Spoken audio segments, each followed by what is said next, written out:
Diante do caos perigosísimo que se viviu este venres, no que a cidade ficou colapsada durante horas, o Bloque Nacionalista Galego imos solicitar a convocatoria con carácter extraordinario e urxente da Comisión Informativa de Seguridade do Concello de Vigo para que nela compareza a concelleira Patricia Rodríguez Calviño. Temos que lembrar que o BNG xa solicitamos hai 2 meses que se deseñase un verdadeiro plan de tráfico de seguridade que incluíse medidas como a instalación de aparcamentos disuasorios e o reforzo do servizo de uso urbano con lanzadeiras para evitarmos que se volvese a repetir, como así sucedeu, o vivido no Nadal do ano pasado. Onte as viguesas e os vigueses volvimos a asistir con terror a escenas como vermos a peóns atravesando túneles, volvimos padecer retencións kilométricas durante horas e mesmo a situación de total bloqueo tanto do transporte urbano como tamén do servizo de taxis. Unha situación que é especialmente grave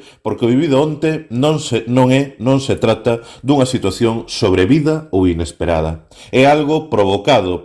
deliberadamente por un caprichoso modelo de Nadal que sigue concentrado nunhas poucas rúas do centro e pola obsesión do alcalde polas grandes masas de xente. O desgoberno de Abel Caballero é unha ameaza clara para a seguridade pública. Así o demostra que, mentras víamos como hai uns días o alcalde anunciaba 11 corredores de emerxencias, o que vimos onte foron a ambulancias e vehículos de emerxencia que non lograban avanzar en medio do grande tapón de tráfico.